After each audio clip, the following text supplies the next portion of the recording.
this may not apply to many of you guys. A lot of people that are in that space that are not retro gamers like me, or people who don't collect that many games, it may not apply. But the people who do collect any, even if it's just one console, you may relate to this. So I'm just going to go out and just say it. Newer games, is too many of them that are not interesting. So a lot of them are not appealing. And it's just a lot of things that's coming up with these newer games that you just look back and be like, what's really going on here? So I want to talk about that, give my thoughts and opinions, and hopefully you will understand. And if you do, please let me know in the comment section, because I like to respond to a lot of things that people say about my videos.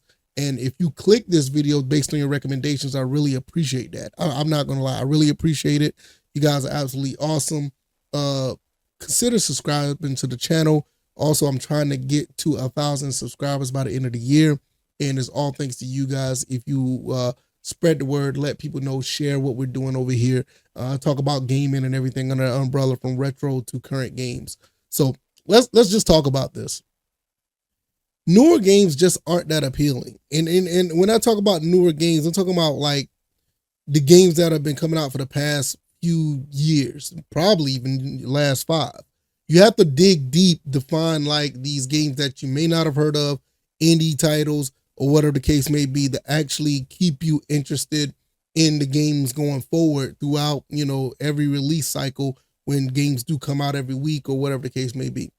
If you're on PlayStation, there's a new PlayStation coming out. If you're on Xbox, Xbox is doing this thing.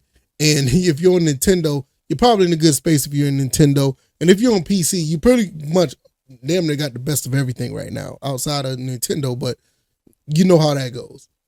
But if you're looking for newer games to play, if you don't have any kind of a serious backlog, you're sitting there scratching your head like, what do I play? Even with some of the games that are coming out, later on this year, you're like, I don't know.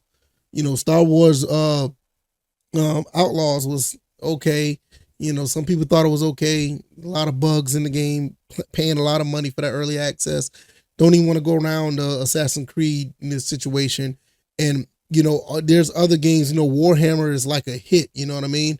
That game looks good, but, there's some other games out there that are, hit or miss. Some of them are hits, but it's just too many games that are just not that interesting.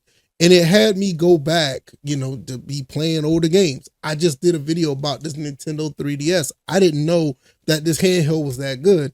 But when I look at everything on the retro scene, I'm going to be quite honest, with the original Xbox itself, in the library that I have, I technically do not need to be buying any newer games, but I do want newer games that can innovate and push the envelope and in some cases give you that sense of, satisfaction that you had back in the original Xbox, PlayStation 2, PS3, Xbox 360 days. Those are things that you want to have, but I find myself playing a lot of games that, follow that format from back then and just try to keep it simple, a little bit of innovation, and not necessarily, trying to do too much or just trying to do things that's outside of the scope of gaming itself. To be quite honest, outside of the 3DS, I guess I could tell you guys this. I mean, this goes along with the video. I've been playing Killzone 1.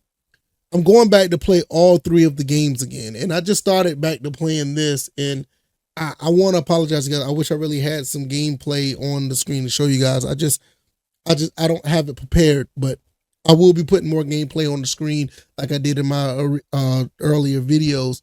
But Killzone 1, even though it has these clunky controls, it has all these, outdated mechanics, I was so interested in this game because I never really played the first one. Like, I played a little bit of the second one, and I didn't play any of the third one. So I say I'm going to play all 3 of these, and I'm going to get into this and I'm playing. So Killzone 1 this is actually a really fun game to play. And I like some of the innovation that they try to do for a game that was put out, 2004, 2005? Very good. Also, I've been playing this. I talked about this in my last video. I mean, who wants to reinvent the wheel? Nintendo does. Come on, really? So it's just the newer games that I've been playing. There have been like games that are formatted from back in 6, 7, in some cases 10, 15 years ago, where I play a lot of racing games. I play some fighting games, like the Marvel vs. Capcom collection. I've been playing that like crazy. Or hell, I even put this up here. I've been playing, this on my PC Engine with the new controller that I got. I don't know if I told y'all, but I have the new controller, the 6-button controller from Polymaker that works for PC Engine. And, these type of things just make gaming fun. And you just, the newer games just don't give you that appeal. That's why a lot of stuff are being re-released. Horizon Zero Dawn is about to be released. I think Days Gone as well. I'm not sure. And then, Ragnarok just been put on PC. The industry kind of knows what's going on here. And on top of that, they're not able to push out games like they used to because of the big budgets and how long it takes. And a lot of people sit here and think that, Grand Theft Auto 6 is going to save us. I don't know, man. Grand Theft Auto 6 does look good. Don't get me wrong. And I think it's going to be a pretty solid game. I think we need to tamp our expectations. I mean, I know that might be not the best take in the world, but even if we've already seen this before, Grand Theft Auto 6, are they really going to push the envelope what they did with 5? Are they really going to push the envelope what they did with 4? I mean, to be honest with you, Grand Theft Auto 4 and 5, I ain't going to say that they're not that much different. Obviously, Grand Theft Auto 5 is way more enhanced, but the mechanics and the gameplay is almost pretty much the same. And it doesn't take nothing away from the games. The games are great, but it's just, what do you expect out of Grand Theft Auto 6? Almost the same thing, right? I mean that's the way I look at it. So it's like, do that really count? The new Ghost of Tsushima, that's coming out. I think that's going to be really good as well. But I don't know. Like I said, these games that are interesting are few and far between. All these games are supposed to come out later that was out in the Xbox showcase and all this other stuff that comes out in 2025, 2026. And I'm like, yeah, that's cool. But how many of those games, honestly, that's going to be that over the top interesting?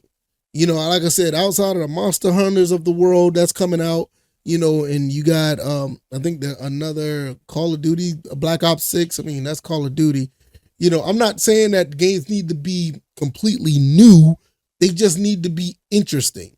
And I think some people are just taking what they can get right now, because a lot of these games are just basically giving you what you had before, or they're not making games that are trying to push the envelope to give you more than what you had. I mean, even I talked about Astrobot, and I should do a whole nother video about that, because there's a video out there that's basically showing Astrobot ripping off Nintendo, but we all kind of knew that already.